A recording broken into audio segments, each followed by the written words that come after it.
Hi மக்களே. So நம்ம இன்னைக்கு பார்க்க போகிற சப்ஜெக்ட் என்னன்னு பார்த்தீங்கன்னா எக்கனாமிக்ஸ் சப்ஜெக்ட் வந்து பார்க்க போகிறோம். அதில் நம்மளுக்கு அடிக்கடி கேட்கக்கூடிய கொஸ்டின்ஸ் எந்த லெசன்ஸ் சார் வரும் அப்படின்னா இண்டெக்ஸ் நம்பர்லேருந்து நம்மளுக்கு கொஸ்டின் கேட்பாங்க. இண்டெக்ஸ் நம்பர் அப்படின்னா நம்ம ஸ்டாட்டிக்ஸ் ரிலேட்டடாக இருக்கக்கூடிய லெசன்ஸ் தான் இந்த இண்டெக்ஸ் நம்பர். இதுலேருந்து நம்மளுக்கு அடிக்கடி கொஸ்டின் கேட்குறாங்க. ஏப்ரல் மந்த் இருந்தாலும் சரி, அக்டோபர் மந்த் இருந்தாலும் சரி, ஆண்டிமெண்ட் எக்ஸாம் இருந்தாலும் சரி, நம்மளுக்கு இந்த கொஸ்டின் வந்து கம்பல்சரி கேட்குறாங்க. ஸோ அப்படி கேட்கும்போது இந்த லாஸ்ட் இயர் அப்படிங்கிற இண்டெக்ஸ் நம்பர், இந்த லாஸ்ட் இயர் இந்த டாபிக்ல இருந்து அடிக்கடி கேட்குறாங்க. ஒன்று அது 2 மார்க்கா இருக்கலாம், இல்லை வந்து 5 மார்க்கா இருக்கலாம், இல்லைன்னா 3 மார்க் கொஸ்டினா கூட இது இருக்கலாம். ஸோ இந்த லாஸ்ட் இயர்ஸ் இண்டெக்ஸ் நம்பர் அப்படின்னா என்ன? ஸோ அதை என்ன சார் கண்டுபிடிக்கணும் அப்படின்னா ஃபர்ஸ்ட் இந்த லெசனை பொறுத்தளவு எக்கனாமிக்ஸ்ல ஃபார்முலா மனப்பாடம் பண்ணணும். இந்த ஃபார்முலா மனப்பாடம் பண்ணாதான் இந்த சம்மு போட முடியும். இதுக்குள்ளே ஈஸியான நம்ம எக்கனாமிக்ஸ்ல லெசன்ஸ் எதுவும் பார்த்தீங்கன்னா இண்டெக்ஸ் நம்பர் தான். ஈஸியா வந்து என்ன பண்ணலாம், மகப் பண்ணிடலாம். அந்த ஃபார்முலா தெரிஞ்சா போதும், உங்களுக்கு கம்பல்சரி அந்த 5 மார்க் நமக்கு கிடைச்சிடும். இப்போ क्वेश्चन பாருங்க. So last years index number அப்படினா என்ன?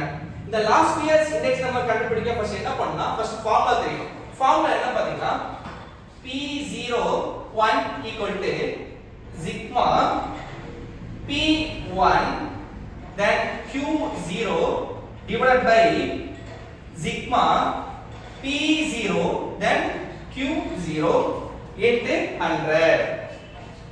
இதான் ஃபார்முலா. சோ இந்த ஃபார்முலா தெரிஞ்சா போதும், இந்த சம் நமக்கு ஈஸி. ஓகேங்களா? என்னோட ஸ்டூடண்ட்ஸ் நிறைய பேர் நடத்திருக்காங்க இந்த சம், பட் இருந்தாலும் நடத்துறேன், அவங்களுக்கு தெரியும். இல்ல எப்படி சார் P0 னா என்ன அப்படினு கேட்பாங்க. சில பேர் Q0 னா என்ன சார் அப்படி கேட்கலாம். இந்த P அப்படினா பிரைஸ் னு அர்த்தம். P னா என்ன? P னா பிரைஸ் னு அர்த்தம். ஓகேங்களா? சார் Q னா என்ன அப்படினா Q அப்படினா குவாண்டிட்டி. என்னது? குவாண்டிட்டி. அப்போ நமக்கு क्वेश्चनலே கொடுத்துருவாமா. ஃபர்ஸ்ட் ஆஃப் ஆல் நமக்கு ப்ராப்பரா क्वेश्चनலே நமக்கு எல்லா இன்ஃபர்மேஷன் கொடுத்துருவான். இந்த क्वेश्चन எடுத்து நான் இங்க எழுத போறேன். என்னலாம் வந்து ஆட் பண்ண போறேன் பாத்தீங்கன்னா ஃபார்முலா படி தான் வந்து மூவ் பண்ண போறேன் எல்லாத்தையுமே. அப்போ ஃபார்முலா என்ன சார் அப்படினா P01 sigma P1 Q0 divided by sigma P0 and Q0 into 100. இதான் ஃபார்முலா. ஓகே, இதுல P1 என்ன சார், Q0 என்ன, then P0 என்ன, Q0 என்ன அப்படினா நமக்கு क्वेश्चन கொடுக்கும் போதே நம்ம கண்டுபிடிச்சணும் பேஸ் இயர் எது வரும், then கரண்ட் இயர் எது சொல்லி கண்டுபிடிக்கணும். ஆனா क्वेश्चन சொல்லிட்டா டேட்டாவே பேஸ் இயர் கொடுத்துட்டா, நமக்கு கரண்ட் இயர் டேட்டா கொடுத்துட்டா. அப்போ பேஸ் இயர்ல எது சார் P0 இல்ல கரண்ட் இயர்ல P0 வருமா அப்படினா நம்ம கண்ணை மூட்டு போணும். பேஸ் இயர்ல பிரைஸ் எப்பவுமே P0. சரிங்களா? எப்பவுமே P0 வந்து பேஸ் இயர். ஃபார் எக்ஸாம்பிள் இப்போ வந்து 2026 னு வெச்சுக்கங்க. இப்போ இது 2026, இது வந்து கரண்ட் இயர். ஓகேங்களா? இது கரண்ட் இயர். அப்போ பேஸ் இயர் என்ன?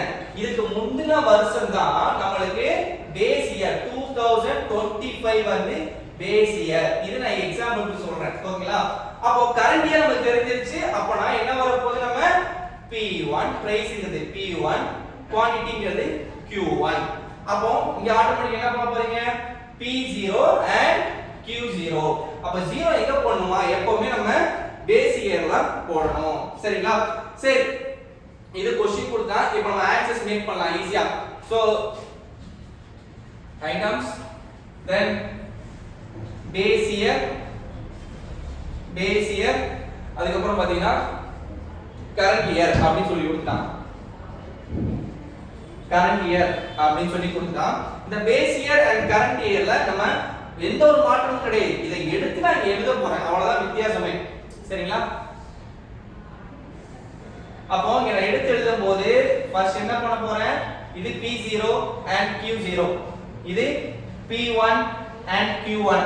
வேற என்ன பண்ணலாம், இந்த ABCD இருக்கு, A B C and D. அப்போ 1 2 3 4. So P0 1 2 3 4. அதுக்கு அப்புறம் 6 7 8 9. அதுக்கு அப்புறம் பாத்தீங்கன்னா 5 4 then 3 and 2 then 8 7 6 and 5. இத அப்படியே நம்ம எடுத்து எழுதியாச்சு. இப்போ நெக்ஸ்ட் நம்ம என்ன பண்ண போறோம் அப்படி பாத்தீங்கன்னா நம்ம ஃபார்முலா வச்சு மூவ் பண்ண போறோம். ஃபார்முலா சொல்லிட்டேன் P01 equal to sigma P1 into Q0 divided by sigma B0 into Q0 into 100 இதான் ஃபார்முலாவே. சோ நிறைய தடவை சொல்லிருக்கேன் கிளாஸ்ல இந்த P1 க்கும் Q1 க்கும் பிட்வீன்ல எப்பவுமே ஒரு மல்டிப்ளிகேஷன்ஸ் இருக்கும் சரிங்களா. அப்போ நான் ஃபார்முலா எடுத்து எழுதலாமா? இப்போ என்ன பண்ணலாம்? P1 Q0 கண்டுபிடிக்கணும். அப்ப எனக்கு எது சார் P1 எது Q0 எனக்கு தெரியாது. அப்போ என்ன பண்ணலாம்? இங்க P1 and Q0 ஃபர்ஸ்ட் இது. நெக்ஸ்ட் பாருங்க P0 and Q0 நல்லா கவனிங்க. இப்போ P1 and Q0. இப்போ P1 என்ன இருக்கு? இந்த இருக்கு P1 சரிங்களா. Q0 எங்க இருக்கு? இந்த இருக்கு 1. நான் என்ன சொல்லிருக்கேன்? P1 க்கும் Q0 க்கும் பிட்வீன்ல எப்பவுமே மல்டிப்ளிகேஷன்ஸ் இருக்குன்னு சொல்லிருக்கேன். அப்போ P1 into Q0 நம்ம போடணும். அப்ப என்ன பண்ணலாம்? P1 இந்த இருக்கு. அப்போ 5 into 1 எவ்வளவு? 5. ஓகேங்களா? நெக்ஸ்ட் பாருங்க P1 Q0 செகண்ட் மெத்தட் வாங்க இங்க. என்ன இருக்கு? P1 Q0 எங்க இருக்கு? P1 4 then Q0 சாரி இங்க வந்து நமக்கு என்ன வரும்? 6 தான் இருக்கு. அப்போ P1 Q0 னா என்னமா? நம்ம என்ன பண்ணலாம்? 5 into 6 5 into 6 எவ்வளவு? 30 சரிங்களா. சோ 30. நெக்ஸ்ட் பாருங்க P1 and Q0 எங்க இருக்கு? P1 இங்க இருக்கு then Q0 இங்க இருக்கு. அப்போ 7 into 4 ஏனா இடையில மல்டிப்ளிகேஷன் சொல்லிட்டோம் பாத்தீங்களா. அப்ப 7 into 4 எவ்வளவுமா? 7 into 4 வந்து 28. சோ நெக்ஸ்ட் பாருங்க அதே மெத்தட் தான் P1 and Q0. So 8 into 3 என்ன வரும்? 24. So next பாருங்க P1 and Q0 ல P1 Q0 ல இருக்கு 9 into 2 என்னமா? 18. இவ்வளவுதான் மெத்தடே நமக்கு. மத்தபடி எதுவுமே கிடையாது சரிங்களா. முக்கியமா ஃபார்முலா முக்கியம். ஃபார்முலா பார்க்கணும். ஃபார்முலா நல்லாவே தெரியும். பட் நம்ம என்ன பண்ண மாட்டோம்?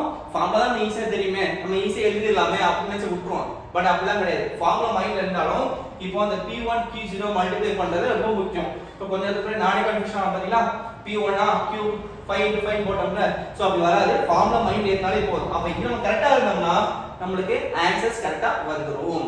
சரிங்களா. இப்போ P0 Q0. அப்ப P0 க்கும் Q0 க்கும் பிட்வீன்ல ஒரு மல்டிப்ளிகேஷன் இருக்கு சொல்லிருக்கேன். அப்ப எங்க சார் இருக்கு P0 and Q0? இந்த இருக்கு P0 இந்த இருக்கு Q0. அப்போ 1 into 6 6 then 2 into 7 14. So 3 into 8 24. Next 4 into 9 என்ன வரும்? 36. இவ்வளவுதான். சோ மல்டிப்ளிகேஷன் தெரிஞ்சா போதும் நம்ம ஈஸியா சம 30 தூக்கிடலாம். ஓகே சோ இதெல்லாம் முடிஞ்சா சார் நெக்ஸ்ட் என்ன சார் பண்ணனும் அப்படினா நெக்ஸ்ட் நம்ம பண்ண வேண்டிய விஷயம் எல்லாத்தையும் ஆட் பண்ணனும். சரிங்களா. ஓகே ஆட் பண்றதுக்கு ஃபர்ஸ்ட் ஆஃப் ஆல் நம்ம ஃபார்முலா எடுத்து எழுதலாம். sigma P1 and Q0 equal to so நம்ம ஆட் பண்ணலாமா? so 30 plus 28 எவ்வளவு வரும்? 58. so 50 plus then 24 உங்களுக்கு எவ்வளவு வருது? 82 வரும். so 82 plus 18 எவ்வளவு வருது? உங்களுக்கு 100.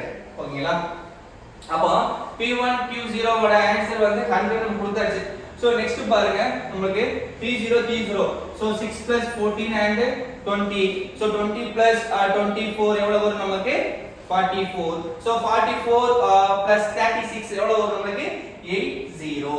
அப்போ sigma P0 Q0 equal to நமக்கு என்ன வரும்? 80. இதுவரையே எழுதலாம் போதுமா? அப்பனா கிடையாது. இப்போ என்ன பண்ண போறோம்? ஃபார்முலா அப்படி நம்ம இறக்க போறோம் எல்லாத்தையுமே. சரிங்களா. P01 P01 equal to sigma P1 Q0 என்ன கண்டுபிடிச்சோம்? 100. ஓகே டிவைடட் பை என்ன P0 Q0 எவ்வளவு கண்டுபிடிச்சிருக்கோம் நம்ம? 80. so 80 into 100. சோ பண்ணிடலாமா? ஆன்சர் பண்ணலாமா? 0 க்கு 0 போயிருமா? வேற ஏதாவது டிவைட் பண்ண முடியுமால? 2 ஆல் டிவைட் பண்ண முடியும். 5 2s are 10. இங்க 4 2s are என்ன வரும்? 8. சோ வேற ஏதாவது பண்ண முடியுமா? கண்டிப்பா பண்ண முடியும். ஈஸியா பண்ணலாம் இல்ல கஷ்டம் கூட பண்ண முடியும். பட் என்ன பண்ணலாம்? 2 ஆல் பண்ணலாம். 4 2s are 2 2 2s are 4. ஓகேங்களா. இங்க 5 2s are then 50. again 2 all divide பண்ண முடியும். 4 2s are 2 2 2s are 4 balance 1 இருக்கு சோ பக்கத்துல 1 ஆட் பண்ணிக்கங்க அப்ப 10 சோ என்ன வரும் நமக்கு 25 சோ அப்ப நமக்கு ஆன்சர் என்ன வர போகுது 25 அப்போ 25 இன்டு இங்க நம்ம டிவைட் பண்ண 5 இருக்கு 5 இப்ப 25 யும் 5 நம்ம மல்டிப்ளை பண்ணா எவ்வளவு வரும் ஆன்சர் நமக்கு 1 2 5 ஓகேங்களா அவ்வளவுதான்மா சரிமா இது வந்து நம்ம எகனாமிக்ஸ் சப்ஜெக்ட்ல நமக்கு அடிக்கடி கேட்குற क्वेश्चन இம்பார்ட்டன்ட் क्वेश्चन சரிங்களா இப்போ நம்ம பிப்ரவரி மந்த்ல இருந்து ஒரு கிராஷ் கோர்ஸ் மாதிரி ஸ்டார்ட் பண்ண போறோம் அதாவது 1 மந்த் கோச்சிங் மாதிரி நம்ம ஸ்டார்ட் பண்ண போறோம் ஓகேங்களா இல்ல வந்து உங்களுக்கு எல்லா இம்பார்ட்டன்ஸ் லெசன்ஸ் அதான் சரி என்ன சம்ஸ் வரும் எல்லா டாபிக்கும் நம்ம கம்ப்ளீட் பண்ணிடுவோம் யாராச்சும் விருப்பம் உள்ள வந்தாங்கன்னா ஜாயின் பண்ணா நீங்க ஜாயின் பண்ணலாம் ஸோ என்ன ஜாயின் என்னோட இன்ஸ்டியூட் நேம் பார்த்தீங்கன்னா NIS அக்கா Vijay Nisha academy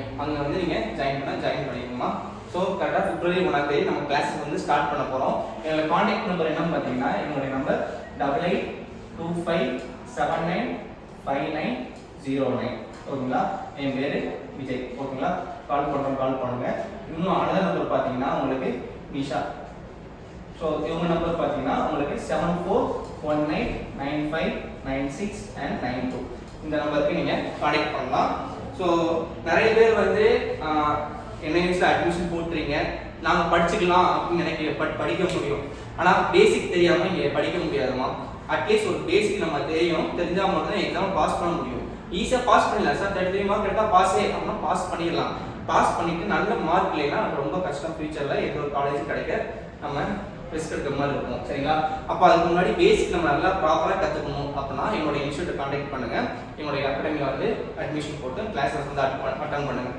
1 month class தென் கிராஷ் கோர்ஸ் எல்லாமே கம்ப்ளீட் பண்ணிடும் எக்கனாமிக்ஸ் மட்டும் இல்லை economics accounts business studies home science தென் ஃபிசிக்ஸ் கெமிஸ்ட்ரி மேத்ஸ் எல்லாத்தையும் நாங்கள் வந்து 1 மந்த்லேயே முடிச்சு தருவோம் ஓகேங்களா விருப்பம் ஜாயின் பண்ணிக்கோங்க தேங்க்யூ ஸோ மச்மா நம்பி வாங்க நம்பிக்கையோட போகணும்